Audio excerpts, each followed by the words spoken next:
now.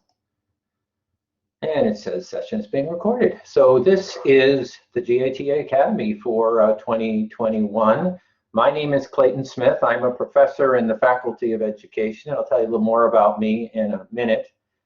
Our session is called Connecting Best Practices for Teaching Linguistically Diverse International Students with International Student Satisfaction. It sounds like a bit of a mouthful, but I think you'll get the swing of it in a bit. Basically, what we want to do in this session is give you a sense as to what you can do to ensure that international students have a great experience when you're working with them as either a GA or a TA. So let's see if we can get ourselves started here.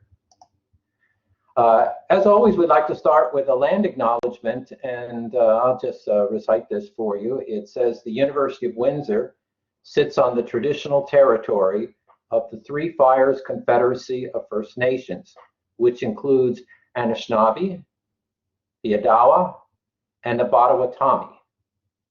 We acknowledge both land and water, as well as the treaties pertaining to this territory. We also acknowledge the Haudenosaunee, who we share this territory with. We respect the long-standing relationships with First Nations people in this place, in the 100-mile Windsor-Essex Peninsula, and the Straits Detroit of Detroit.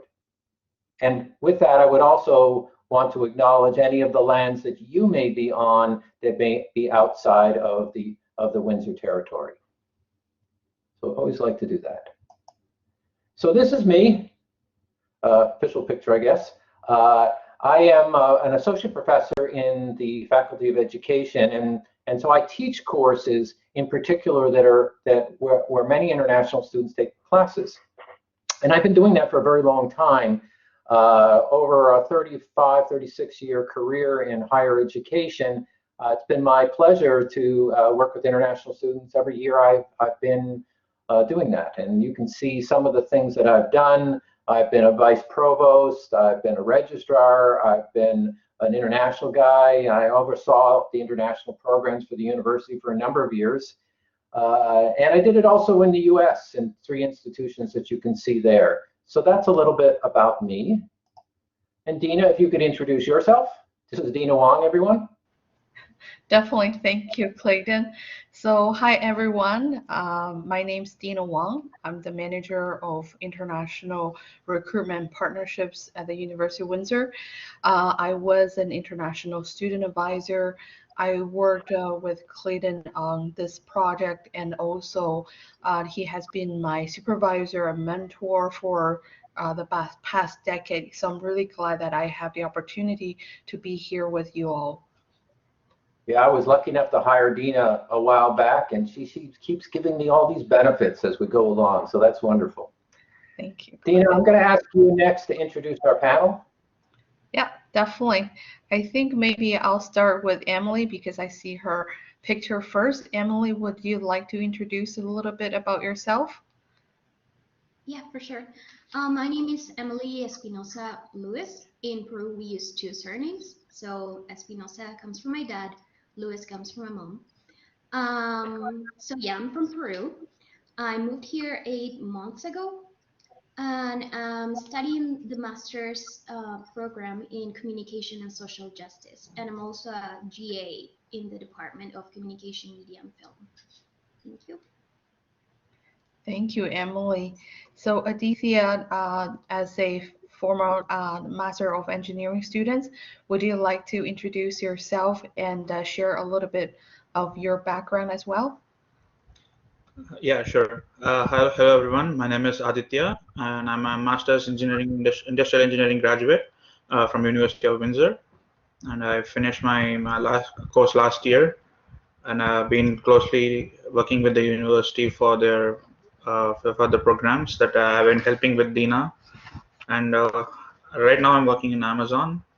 Yeah, so that's about it. Thank you, Aditya.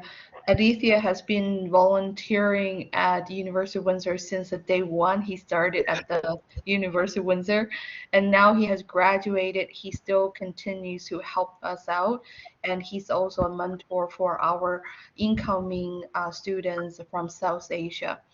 And the Yep. last but not least is our another student panelist, Christopher Wang.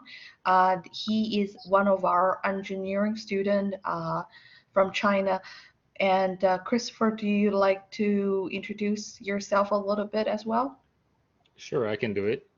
So, hello everyone. My name is Christopher Wang. Christopher is not my real name, just for people here, too easy to call me, right? My real name is Xiao Lu, which is a little bit hard to pronounce. I finished my college here about 7 years ago. Then after that, I've been hired as a full-time employee in the leadership for 3 years. And after that, I just go back to school again, start from first year of the bachelor degree for engineering. Yep, that's basically my background. Thank you. Thank you, Okay. Christopher. Yeah, Clayton, over to Okay, thanks, Dina, and thanks to the students for introducing themselves. That's great. You'll hear from them as we go through the presentation. They're going to be answering some questions for you later, and they'll be also there to facilitate some breakout groups along the way. So you'll hear more from them as we go along. So what I'd like to do next is since you've had a chance to meet us, we'd like to learn just a little bit about you. So here we go. So at the end of today's workshop, and this is the professor and me, so bear with me, I like to just tell you what we're going to learn. We're going to start by describing the best practices for teaching linguistically diverse students. I want us to talk and learn a little bit about what do folks say are the best ways of teaching these particular types of students. The second thing we want to do is discuss international student satisfaction with the international student experience. How satisfied are international students? We want to get a handle on that. And we want to consider what you might do to enhance international student learning yourself. And so there'll be some recommendations for you along the way. So our approach is this one. As an education faculty member, I believe strongly in the notion of active learning, and so there'll be some things for you to do throughout our time together. Hopefully it'll be engaged. If you can ask questions at any time, you can either raise your hand and we'll call on you in that way, or you can just drop something in the chat. Because there's a bunch of us today, I would encourage you to use the chat as your kind of first shot, and then maybe after we get started, we can go to the camera and all that stuff, and just to relax and have some fun. That's kind of what we hope you'll do today. So here's a bit about international students. What we know is there's a lot of them. This picture here is from one of my classes. In this particular case, these are students from China. We know that first-time student permits have grown from 70,000 to 250,000 between the years of 2000 and 2019. So international student numbers have grown considerably. And during 2015 to 2019, India leads as the source of international students at universities, and I'll show you what the current numbers are here shortly. But you know, COVID-19 took a hit on international students. They decreased the number of study permits the government gave out by 36%, so a little more than a third less study permits for this past year than in previous years. A study permit is a document that international students need in order to study in Canada. It's granted by the Canadian government in our case, and then it's rendered to students as they cross the border, if you will, or go through the port of entry. And this data comes to us from Statistics Canada, which is basically the Canadian government.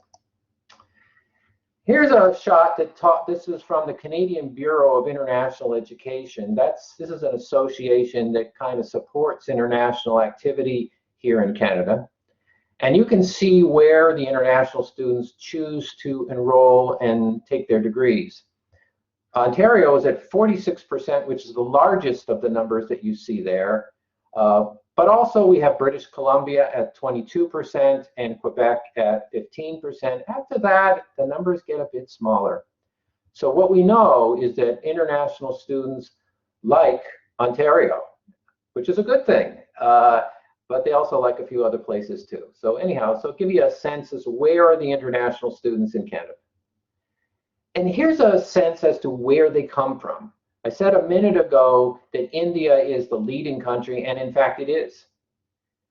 China would be number 2, and then the numbers get small very fast. Some of the bigger countries that are left are 4% in Vietnam, 3% in South Korea, 3% in France, 2% in Brazil and Nigeria, 3% in Iran, but the numbers are much smaller. It wasn't always this case, but given the fact that the Canadian government really opened the door for international students to enroll in colleges, much like our St. Clair College locally, India really took advantage of that, and their numbers have grown considerably. Here at the University of Windsor, our numbers are a bit different than that.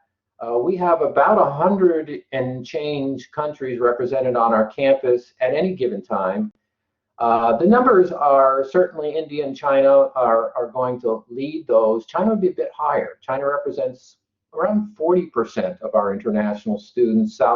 The South Asian group of India, Pakistan, Bangladesh represents about 20-25% or so. We have also large numbers of students from Nigeria and lots of other countries. Iran is a big sending country to us at the graduate level. And then many of our exchange students come from a host of other countries. So we have many cultures, many countries represented on our campus. So international students are a little like this, same game, new rules. Aisha Hawk from Western University wrote this statement, and the picture on the left for the non-Canadians in the group, it was a winning Olympic game versus the US a few years ago that was highly celebrated. And so we recognize hockey as an important part of our culture. But here it's this. Imagine being invited to play a new game where you believe you're familiar with the rules and what the expectations of the other players are. So if you're on that hockey team, you believe everybody sort of knows the rules. But now imagine that the rules have changed. So instead of a goal being scored in a certain way, it has to be scored in a different way. When you try to apply the old rules, you find yourself being penalized. Least uses the metaphor of same game, new rules to describe the challenges that many international students face when they first arrive on campus and begin their studies. Absolutely. Many of our international students are experienced post-secondary students when they arrive here. They're certainly experienced students, but as they get here, they realize that the way we teach and learn in North America, and in particular at Canada and at the University of Windsor, might be different than what they're used to. So we're going to talk a little bit about that today. I'm going to begin by showing you a video, and I hope this doesn't come through too loud, but this is a video of international students guessing Canadian slang. It's a production by the University of British Columbia, about 10 or so slang words, and I hope you have some fun with it. Here you go. Why is Canada even allowed to be an independent? No, I like that.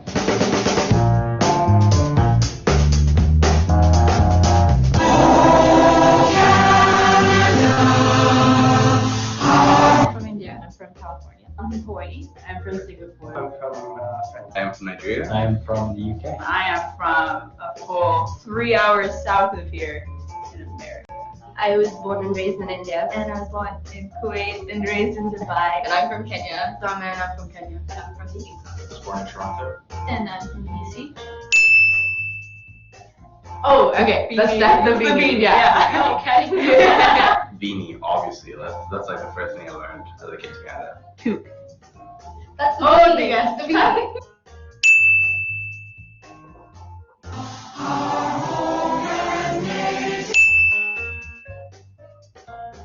Poser. I'm a musician. Yeah. Like I know it. People say this to me quite a lot, and I don't really know what it means. I have no idea. Poser. Somebody who likes playing with like pipes. Something to do with No, that's not. It's like a drinker. It's either that or it's some kind of song. My buddy from fucking Saskatoon is a hoser. Interesting, so we're all Canadian. Oh, that has to do with alcohol, I think. It's a small bottle of alcohol. Like when you get a Mickey of like Smirnoff or something. Small bottle of alcohol. I like me. Fucking Mickey.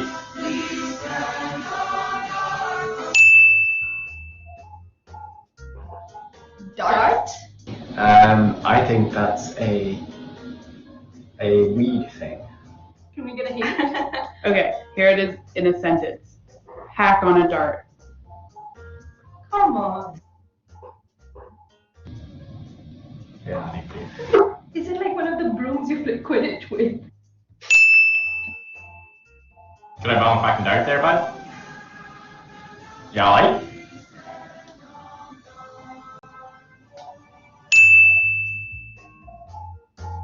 Oh, two friends. Your neighbors in Ontario? Yes. Is that like the Canadian version of like Adam and Steve or something? Or is that like...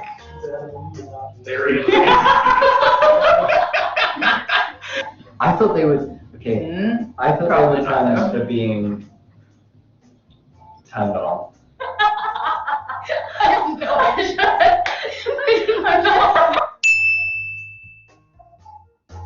Fucking left and right. Hang Larry, hang Randy. Hang fucking Randy, hang Larry. Do you know that? Do you know that?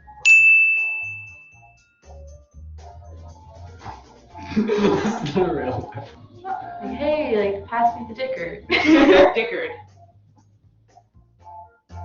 Sounds like people are making up words now. Dicker? You get drunk. Why not? Is that it?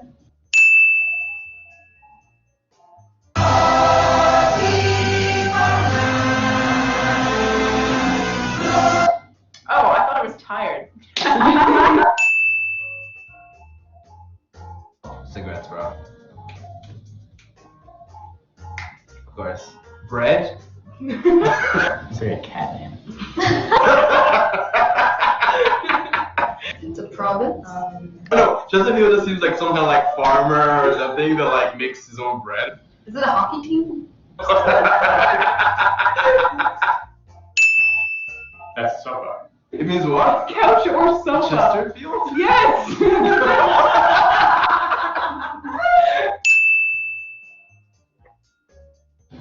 Oh, we both know this. Yeah, it's true. Gooch my day. I went gooch my day. This is getting offensive.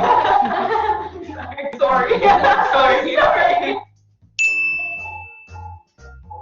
You know when your fucking little cousin Jerry there, he's 12 years old, so you gotta go down to old Reginald's liquor store. Minus 6 pack of beer, so you go down there, you get him a little white English bay, pale ale, and a little microbrew, a little beer that, little boy's not gonna like. That's called a boot. You give a hug. Bunny hug. That sounds like sex. Being high? A warm cup of cocoa?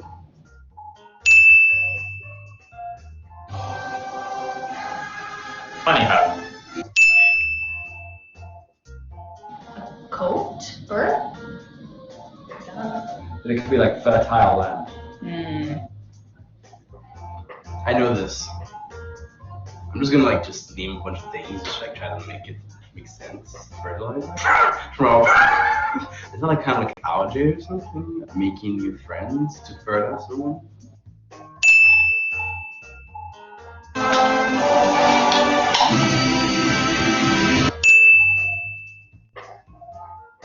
That's not a real thing. Like somebody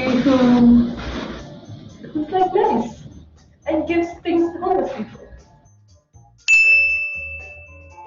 Give her a butt! Tabernacle. Tabernacle. Tabernacle choir. Wait, is it tabernacle? Table? It's probably a turtleneck. Tabernacle.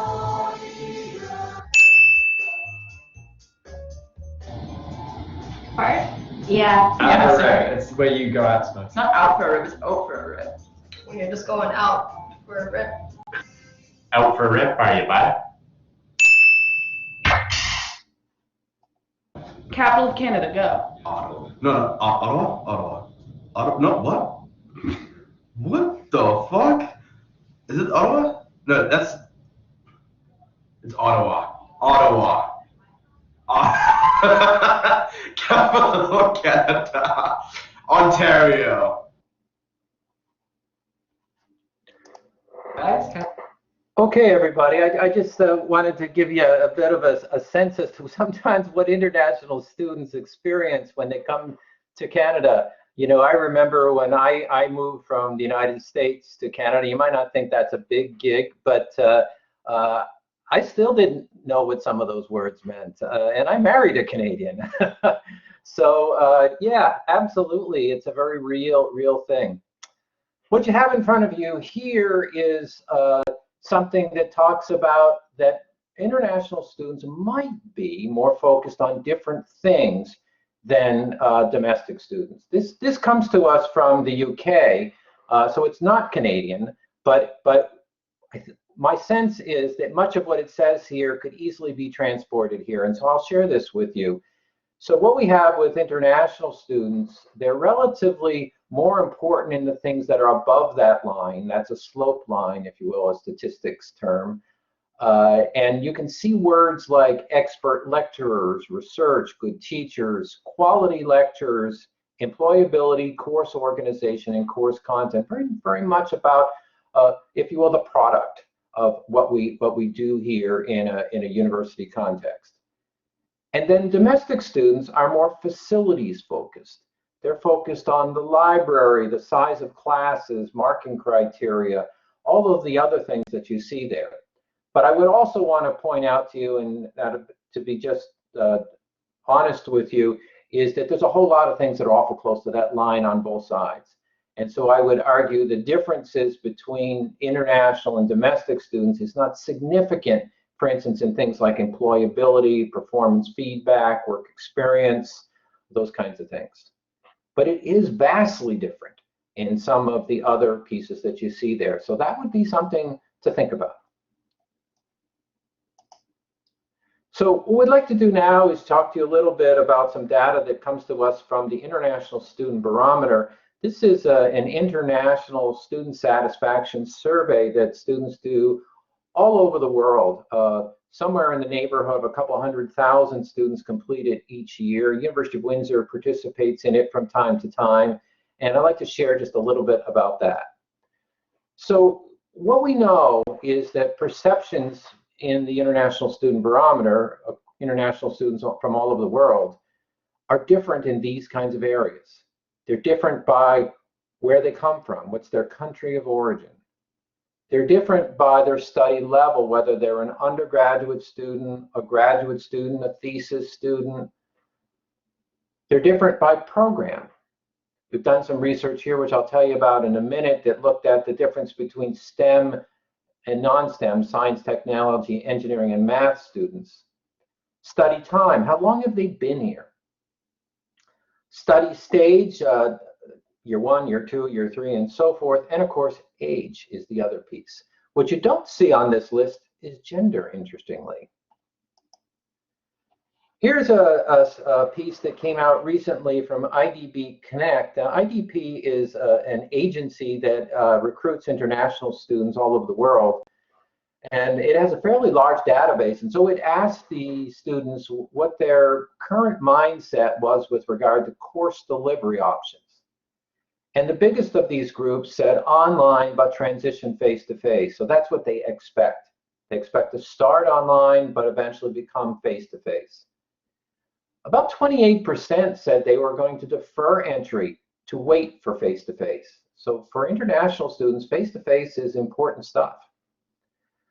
Undecided, about 11%. Only about 11% said they want fully online.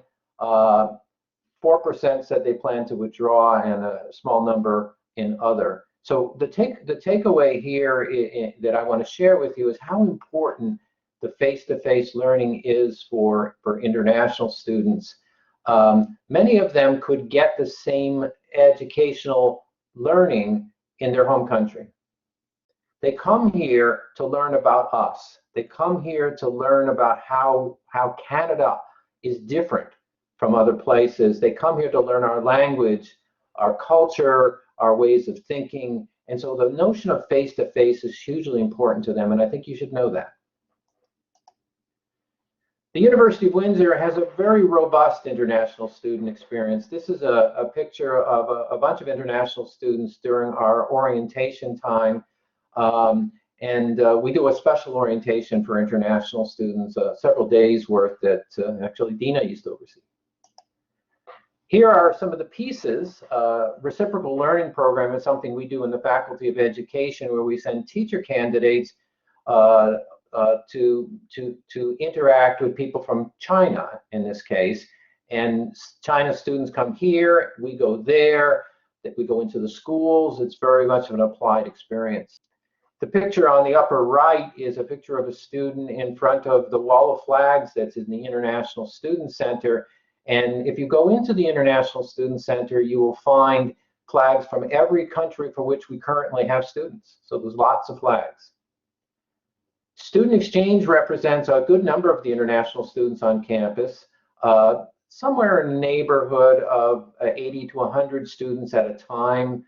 And they're from all over the world, from places like Brazil and England and Australia and New Zealand and France and Germany and Spain, lots of countries all around the world. And of course, we send our students abroad to those very same places. The far right is an interesting one. We have international students there at a football game.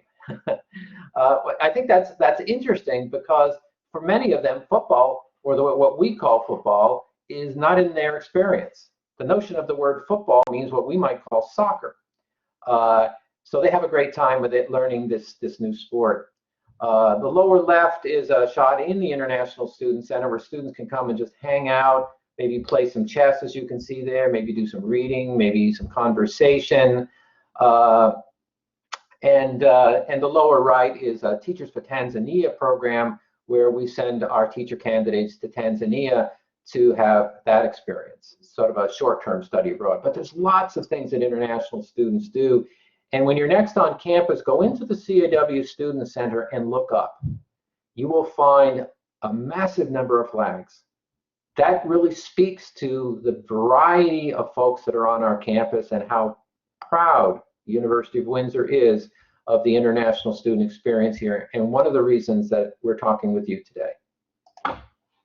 So what I'd like to do next is give you some thoughts from the teaching and learning literature. You know, you can't get out of a session with a professor without a little bit of this, so here we go. What we say here is that international students face two primary challenges, and I'll tell you what they are in a minute, but academic is part of it, and non-academic is another part. So let's go through them. So on the academic side, we know they have language challenges, verbal, written, interpersonal. For many international students, they're speaking a new language. It could be their second language, it could be their third language. In many cases, it's not their first language. But for those, even for which it is still their first language, we speak and write and think differently here in Canada than, say, they might in the United Kingdom or might in the United States or might in Australia. We're all speaking English, but there are some challenges there. So language is a part of this. Exclusion from group discussions. Sometimes international students aren't as welcome in group settings because maybe the sense is I won't have something in common with them. It may be they're fearful of different ways of thinking and working, but there's sometimes an exclusion. Culture-related learning differences, absolutely. I mean, one of the things I think about is our Chinese students, as an example, who come from a Confucian-oriented society whereby they go to class, they take notes, they memorize things, they listen to the professor. It's a one-way communication. But of course, here in Canada, it's not. And so they have to learn how to be interactive, something we shouldn't take for granted. Academic support issues, lots of these, regarding academic integrity, regarding health, counseling, mental health, lots of things there. And then just adjusting to a new educational system. Absolutely, they are they're in a new place. So these are some of their academic challenges. And the non-academic ones fall into these kinds of categories. Cultural adjustment. I can't emphasize this enough. This idea that we're in a new culture. Even if you get the language down, there are going to be cultural differences between where they come from and where they are now. And we need just to be aware of that and be respectful of it. There are social issues. The way in which internationals, I remember one day I was in India and I sat down on a couch in the lobby of a hotel, and there was lots of seats scattered around the room, and this one fellow came and he sat next to me, plopped himself right there so that we could kind of elbow each other, I suppose, a little bit. But there is a difference between personal space, and we find that and there are many others, but social issues are a factor. And of course, the other big piece is finances. I don't know if you know, but international students pay about 3 times the rate of Canadian students when they come here. And of course, all of them have to pay residence costs, be they on campus or off campus. So finances is always a concern for international students. What I'd like to do now is give you a chance to throw out what some of the other challenges you think that international students might be facing. So drop some of those in the chat if you would, and we'll see if we can respond to them for you. Learn how things are called differently, absolutely. Joining student clubs. Concern about family and friends at home, absolutely. Some international students come here and spend their whole time here and they never go home. Imagine that for a Canadian student.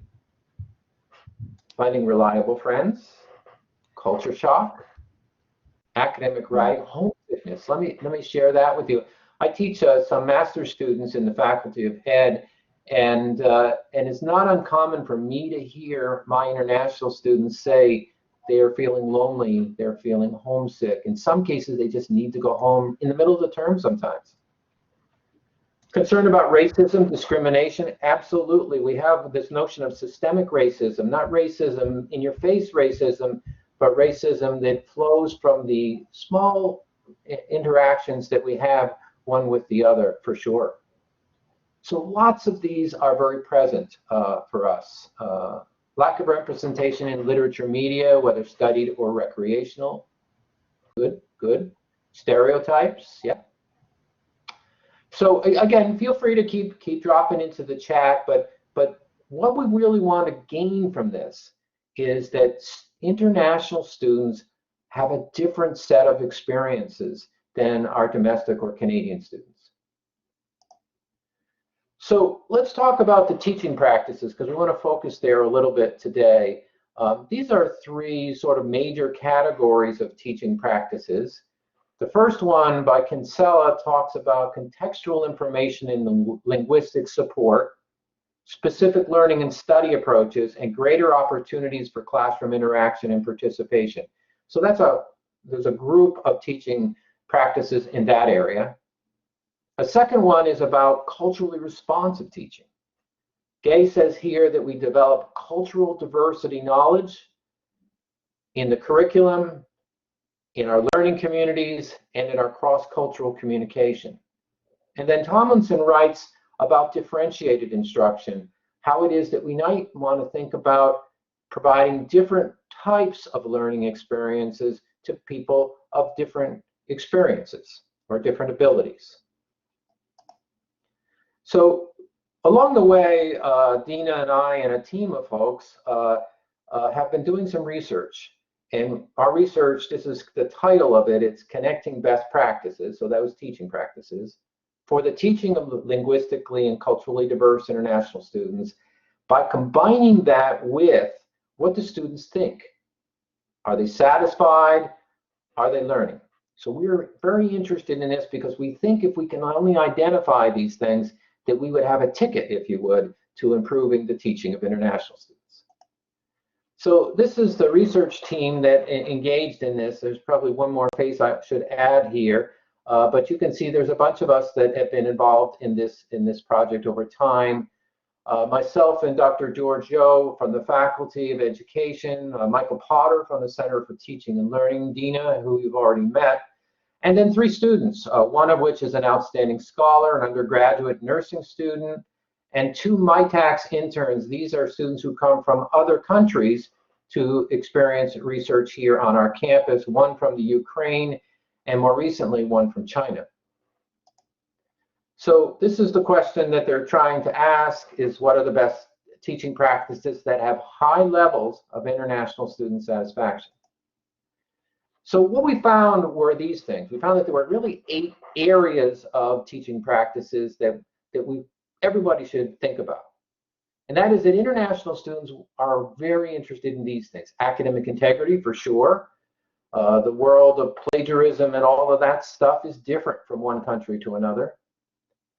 They're interested in assessment. How will assignments be assessed? So, for instance, when you're doing some of your work, you want to be clear as to how you do assessment or grading. The assignments themselves could be very different. Lots more group work here, lots more projects, lots more team-oriented activities. Clarifying expectations, hugely important. Remember, we're talking with people who are in a different culture and a different language often. Communicating outside of the classroom, they're interested in how faculty members and GAs and TAs will communicate with them.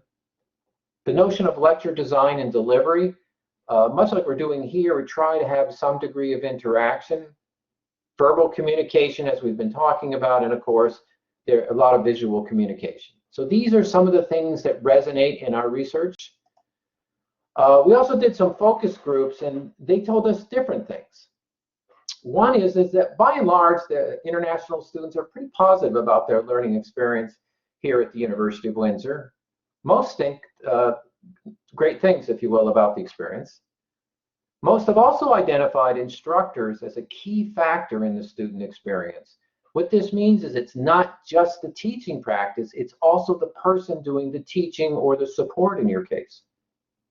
Some characteristics they particularly appreciated: humor, valuing diverse cultures, an encouraging approach, and students at all study stages endorse these things: a student-centered approach, use of interactive teaching methods, specific and prompt feedback, use of practical experiences, pleasant learning environment, and methods that support the learning of additional language learners.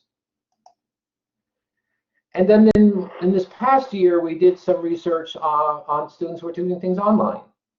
And they particularly identified communication, sense of belonging, and assessment practices. By communication, they said verbal communications during lectures is a concern. And that is maybe it wasn't clear, or maybe it does use stereotypes, but verbal communication, important. There were mixed opinions on the communication received on assignment feedback, and that is many students didn't think they got enough feedback. And most students were satisfied with the communication received on classroom expectations. So there was a degree of satisfaction there.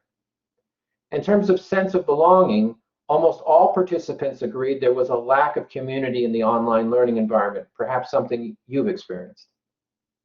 Online learning was very isolated, and students felt they had to learn everything on their own. A lot of independent learning. Students thought the online learning environment was stressful. I bet you felt that as well. And that students enjoyed it when they had group projects because it allowed them to get to know their classmates. Again, an important reason why many international students come here is to learn and study with Canadians. And then lastly, in the assessment practices, not enough variety. Most courses just did multiple choice assessments, and marking done by GAs was unfair or unorganized. So what they're saying is sometimes they go to the GA and they get one grade, and they go to the instructor and they might get something different. So making sure there's consistency there might be important. And so here's some recommendations, again, from our research, perhaps to you. We think you should offer specific and prompt feedback. You can't give too much feedback, but of course you should always make sure it's balanced as well between things that are critical and things that are supportive. But make sure it's prompt. Provide a supportive learning environment. Make sure you're encouraging. Make sure people feel comfortable, and try to take the opportunity to do that. Take into account that students are from other cultures and may be learning as an additional language, thus so simplifying the language, getting out of the cultural language that we use here in Canada, as you heard a little bit in that video earlier.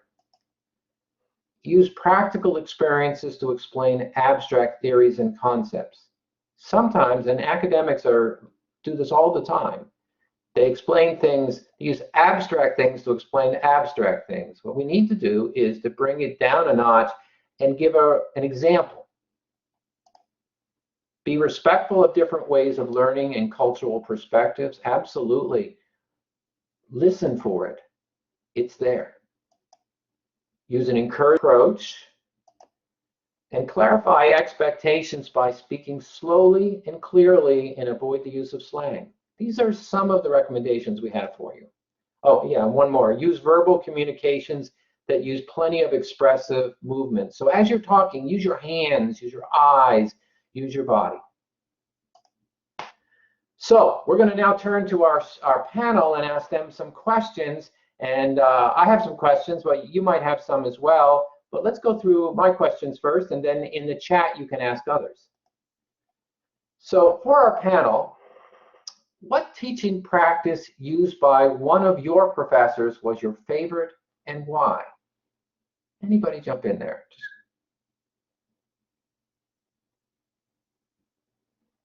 I can go. It's Emily. Go ahead, Elisa. Oh, sorry. Yeah, you go first. It's fine. Oh, okay. When I was doing my master's degree, there was this particular professor. So his method of teaching was more practical. So each course and master's degree, the professor designs the course in certain way, like how to grade and how to evaluate the students, right? In that sense, he designed this course with 70% of practical and 30% with theory.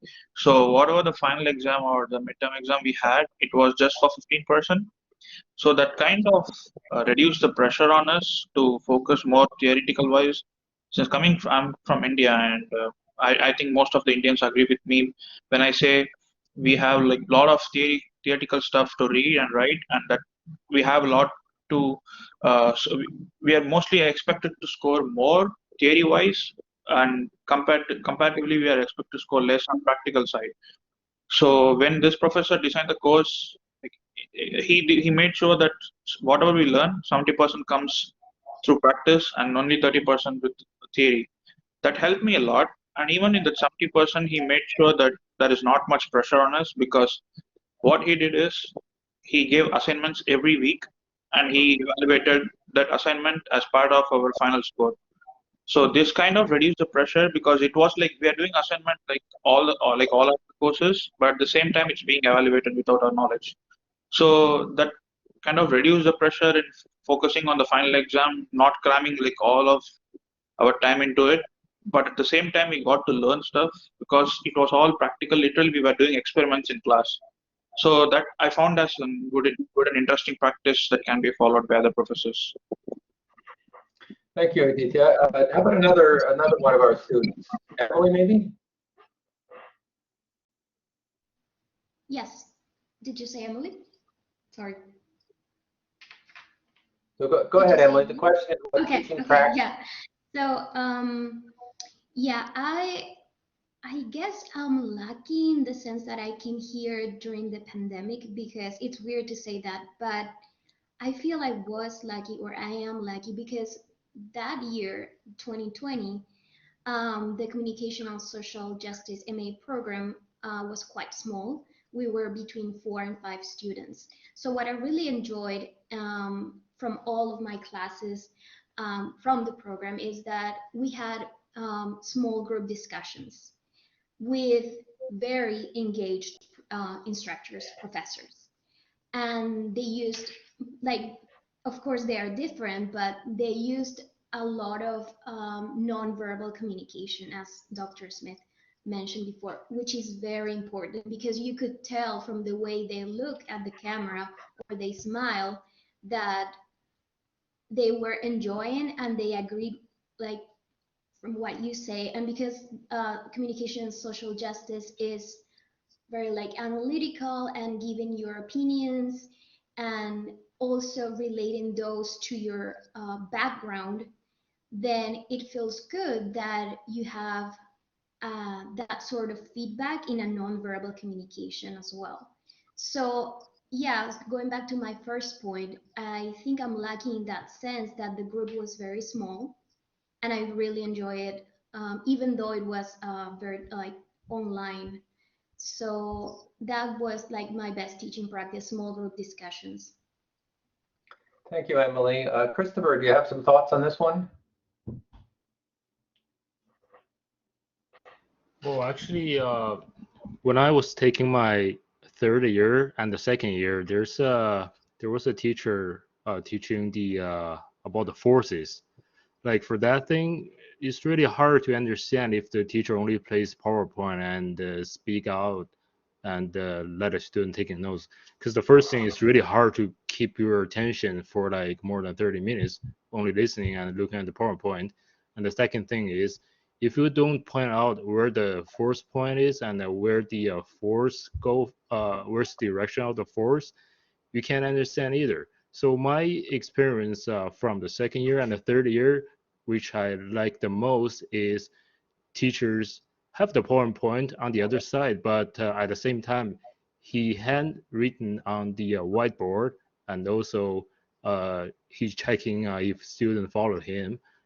So that was my best experience when I taking my second and third years. Thank you. Thank you. Let's move to another question. And let's see if I can get it up there. There we go. What teaching practice was the most effective for your learning? So for your learning, who would like to take a stab at that one?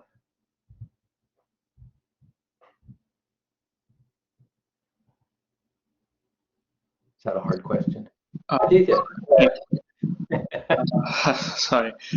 The best teaching practice, according to me, like I said before, the practical one. And apart from that, there was this professor who used like more of open book kind of practice during the exam sessions. So even that was a bit easier for me in certain ways. That's just because I've never been used to that kind of teaching experience before, and that was relatively new to me. And apart from all this, there was one professor um, who made us work in industries as part of the course. So he designed the curriculum by I took industrial engineering, so not much I don't have much experience working in industry because I finished my bachelor's and I came over here, and that kind of opened me to new arena and to learn more about the industries. So hands-on practical experience is my best. I would say it's my favorite kind of teaching experience. Thanks for that. Emily, do you have something to add? Did we lose Emily? Let's go to Christopher, if we could.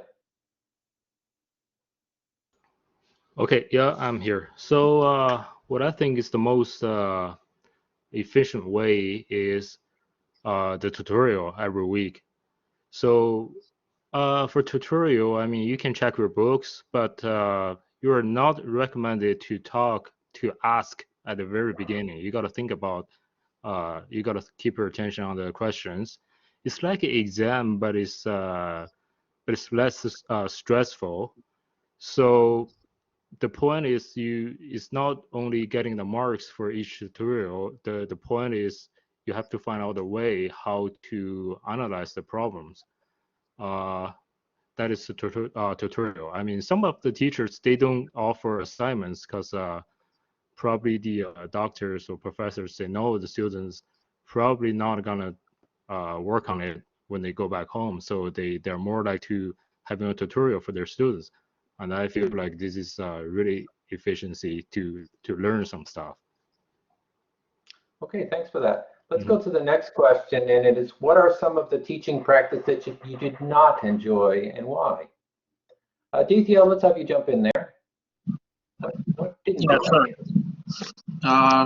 The teaching practice that I didn't enjoy was, so this one particular professor, he was, I don't know, I don't want to name anyone, but it was so tough because he had put a lot of pressures into our assignments.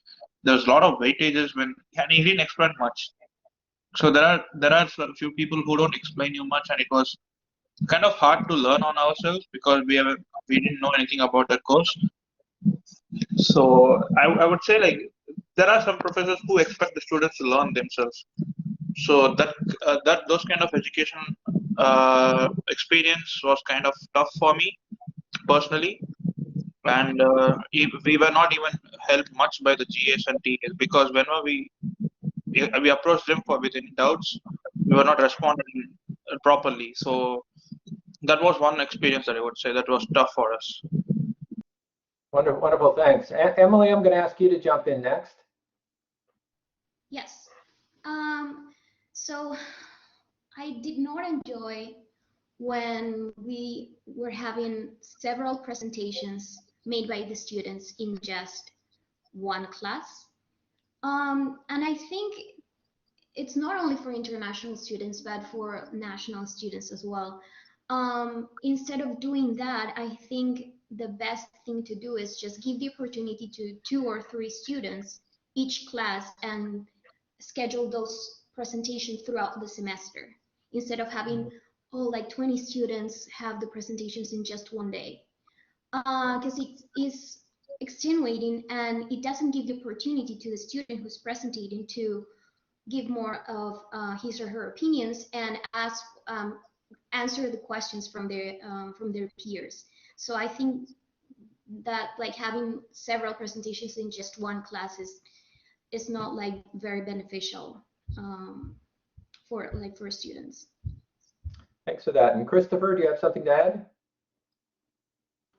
For the thing I don't really like is I know like that was my experience when I first came to Canada. Like, I got a question in class, so I raised up my hand.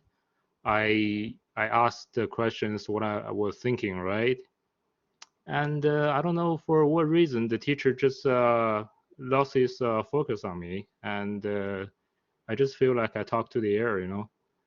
It never happened again when I come back to university. I don't know if it's that's my English skills is getting increased, or like the teacher I met from University of Windsor is better than the college teachers. So that was my experience about what I don't really like is like for some people, for teachers or for GAs, if there's a if there's a not English speaker asking a question, please pay attention. Like, they need more attention from you. Yep. Yeah, I think sometimes you can lose your focus, and that can feel like that they're not paying attention for sure. Good point. All right, let's go to the Emily. You have a comment. Yeah, I want to comment on that because it's not always about the language per se. It's also about how we use the language. Because in Spanish, I feel that especially in Latin America, we tend to like go around the bushes and not to say things in a very straightforward way. I'm not saying that's better or worse. I'm saying it's just a cultural thing. We're used to that. And so when I came here, I remember people asking me, even in class, how are you? And I'm like telling my whole day instead of saying, good, thank you, and you? So I learned that people were losing interest because there was so much going on every day as an international student that I wanted to share that. And I thought that question, how are you, is like, they wanted to know about my day. But that was the chit chat is more like from Latin America than from North America. Yeah, it's a very strange thing. Yeah, it's very strange when Canadians will say, how are you, when they really mean to say just hello. Yeah, I've learned that the hard way, but not being, yeah, so I think that's a very valid point. It's not just the language per se, it's just the culture. Um, yeah, and again, I'm not saying it's better or worse, it's just the way it is. And so, yeah, that was my comment on language. Thanks. Aditya, you have a comment? Yes. So this is not kind of this is more of how would I put it? I would say not complaint, but it is some problems faced by the students, I would say.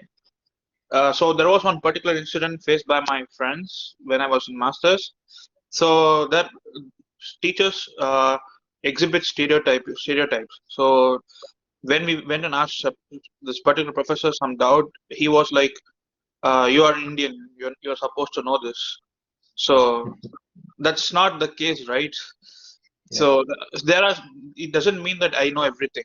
I might not be from that background. So the professor showed that stereotypical nature, saying that you are from this place and you are supposed to know this. You might have studied this. So I it's better if teachers don't do that to international students at least.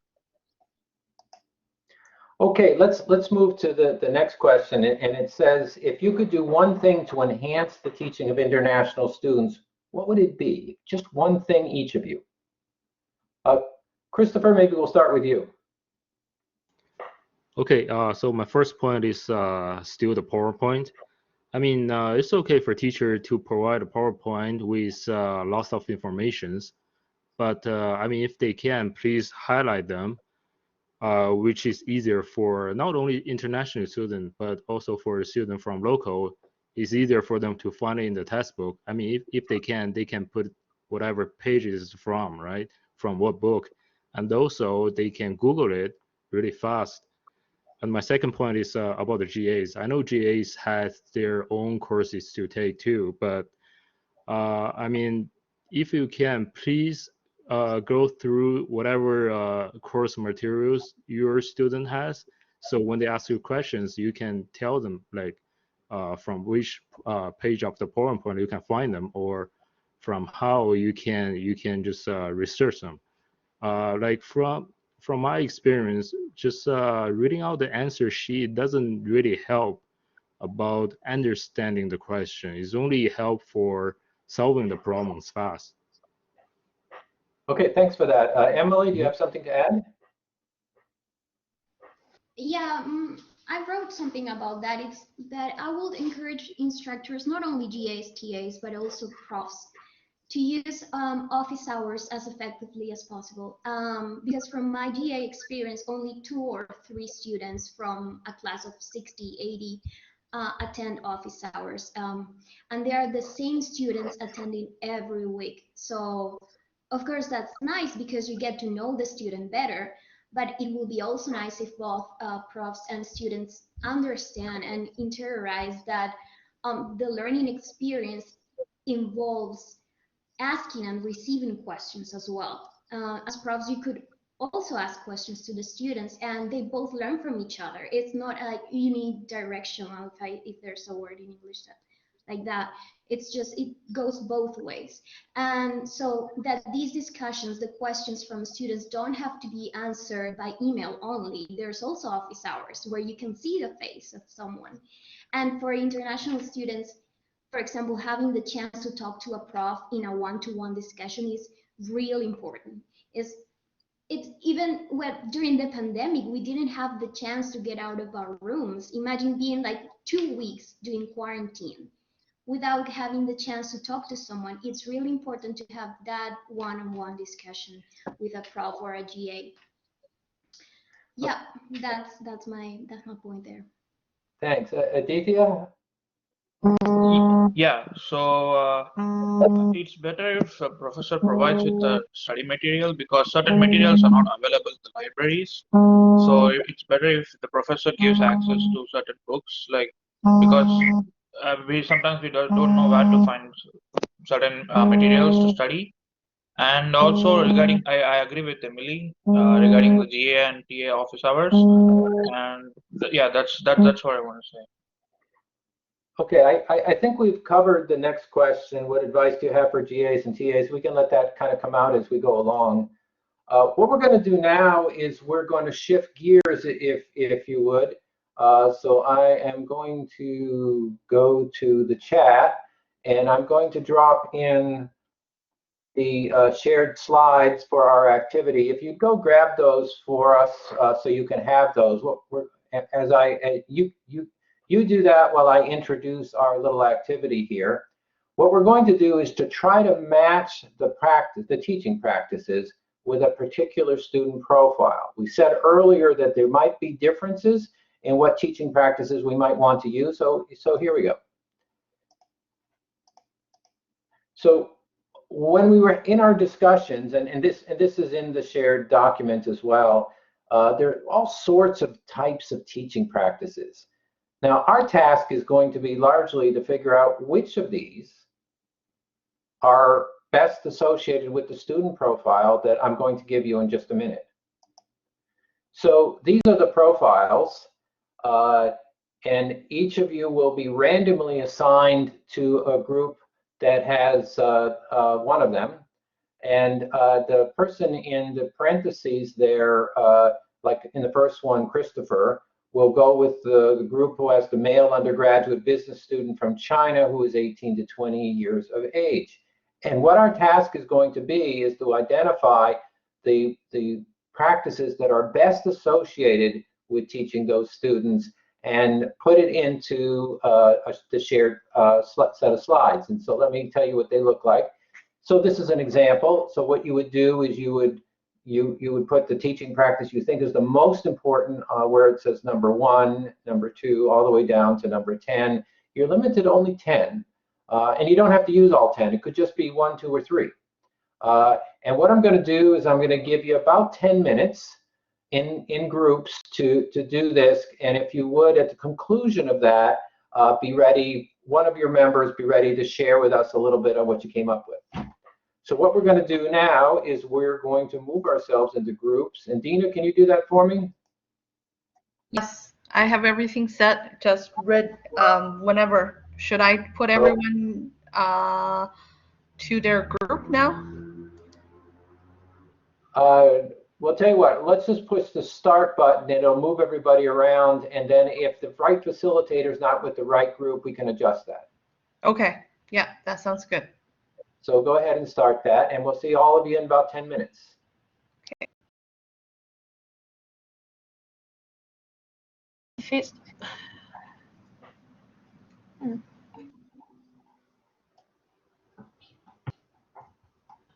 For what?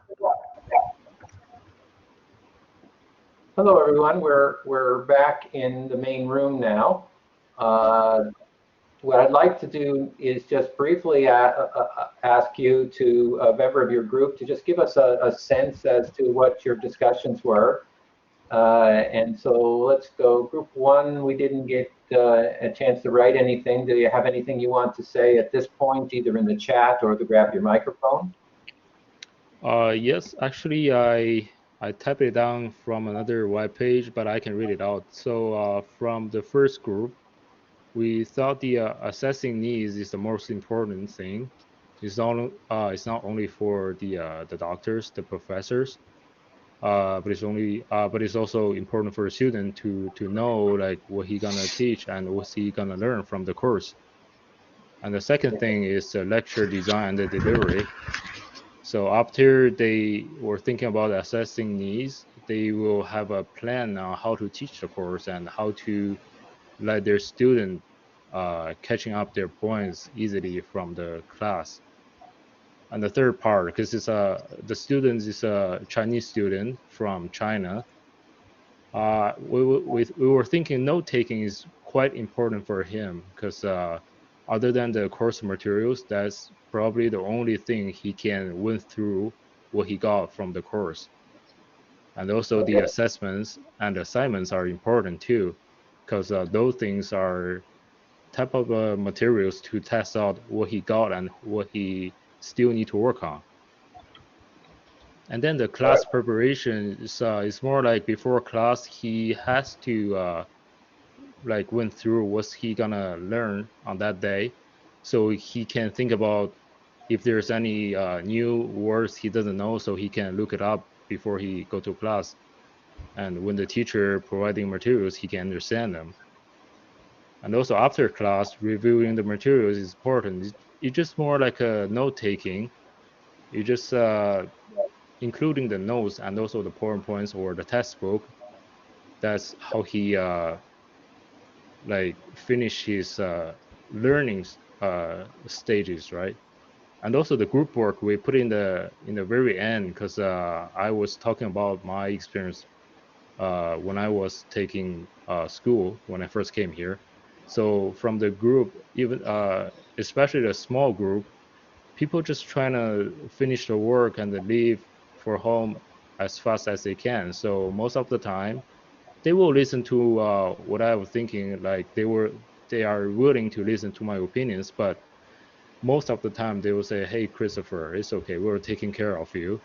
So that's why I put a group work in the very end. Okay, I'm going to thank you for that and move to the second group now. And we have a few things in there. Who'd like to speak to this?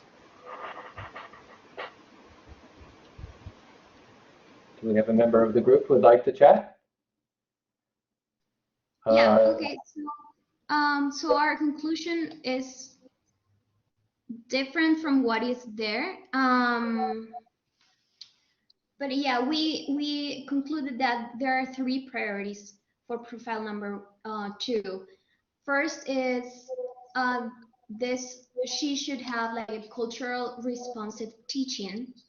Then the second priority is the lecture design and delivery. And I would add there, that's like from my experience, I would add knowing students from India who are girls, I would add feedback there, would add feedback. So those are the 3 priorities we discussed. Okay, thanks very much for that. Let's move to the third group now. All kinds of things here. Yeah. So here mostly it's because clarify the expectations. So initially, whatever the doubts they have, they just need to clarify that. And then note taking, I'm not sure about that. Apart from this, I introduced him to a student club, and that's really important, I guess, because whoever comes new, and basically if he's a science student, he might be into different majors. So it's better to introduce him to a student club where he can move with his own group, and student-centered teaching. So it's better to ask the student what he knows from his home country, since he's an undergraduate. It's important to know what he knows and what needs to be focused. So each student might be focused on some topic. So it's important to have a student-centered teaching and get proper feedback from all the students. Then group work and assignments. That's the usual. Yeah. So that's what we have come up with now. All right, thanks. Let's go to group 4. And who would like to speak to this? Do we have someone from group 4 who wants to give us a sense of these?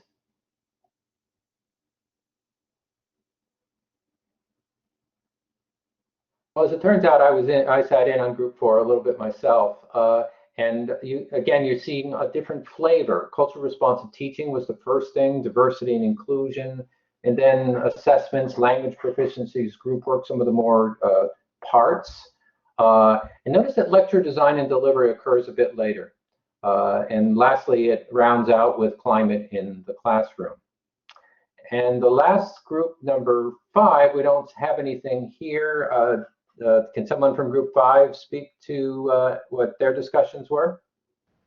Yes, Clayton, I'm sorry that I I fill out a different document. It wasn't in this shared document.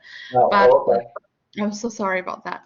So we did talk about assessing students' needs is very important, is very key. And also we need to have the communications outside of the classroom among the professors and students, and also among the students themselves. The third feedback, the third one we had was to provide some feedback to the student, let them know how they're doing. That's also a very critical strategy to help the students. Another thing we talk about is appropriate language and culturally responsive languages, because students may not really have may have good understanding of English overall, but still may lack of cultural knowledge. So when it comes to referring to outside of the terminologies, so the professor want to maybe aware of that. Okay, thanks for that, Dina. And now what I'd like to do is to take us to the final slide that is here. And what I'd like you to do, each of you, is to put some words on the screen. So we want to end our time together with a bit of a concept or mind map as it relates to teaching international students. So what do you think are the things that are most important from, or just important for the teaching and supporting of international students? And think about your GATA duties as you do this. What you need to do is to go up and grab insert, grab a text box, and just drop something into the screen. Put as much here as you'd like.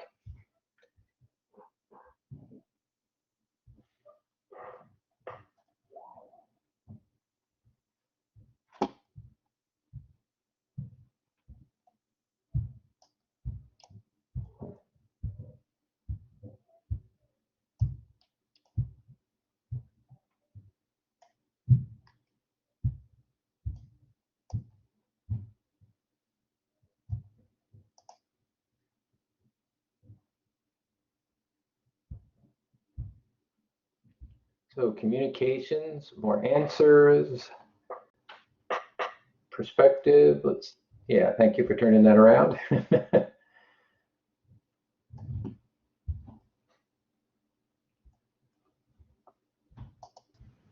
Clayton, I think I kicked your presentation out by accident. Did you do that? I think I did. I think I was trying to add information, but by accident, yeah. That's okay. It's back now. Awesome. Thank you. You're welcome. So for the concluding time that we have together, we'll finish with this. And of course, this will be part of the recording that you'll be able to access at the end. I'll try to move around the boxes so they don't overlap with each other. So that's what we'll do to finish our time together. Smiling with patience, I like that.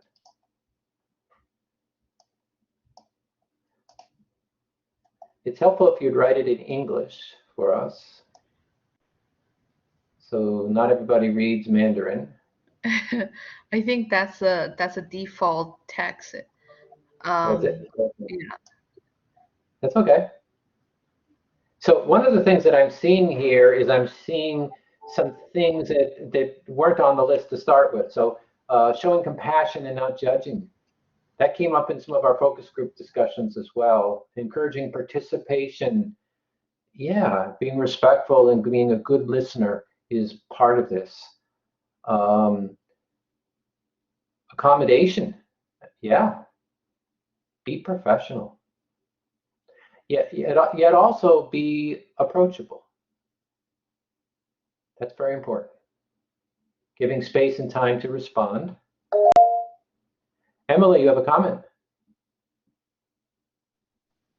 Yes, I can't add anything because I'm using the tablet. So I would like to say, I would like to go to the very first quote you mentioned in this presentation, where you said, I don't remember the name who said it, but international students are oftentimes penalized because they don't meet cultural expectations. So that has happened to me very often, more than I would like to remember, but not in class, but out of class, even by classmates. And because I have expectations, high expectations from myself, that answer being penalized hurts more. because I don't wanna, like, I want to achieve a lot. So if I'm being penalized, then it hurts more. And so I will encourage people, like, when they talk to like immigrants, refugees, international students, to be flexible, to not like, to think a little bit outside the box and out of their culture, and be more flexible and understanding. Someone said empathy and compassion. I would encourage that.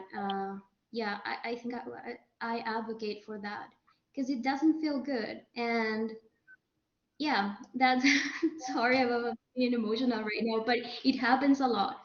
And yeah, and also for international students, you guys, if you're international students, I've learned how to speak up and explain the situations. So don't feel embarrassed if you like don't manage the English very well. It doesn't matter. It doesn't matter if you don't remember a word, or you structure the sentence in an incorrect, grammatically incorrect way. So yeah, I just wanted to add that from my personal experience. Thanks very much, Emily. So what we have here is all sorts of things. Again, we'll be sure to get this into the recording and then get it out to everybody. And let me stop sharing that and share. Let's go back to where I was. And there. And so we built the concept map, as you know.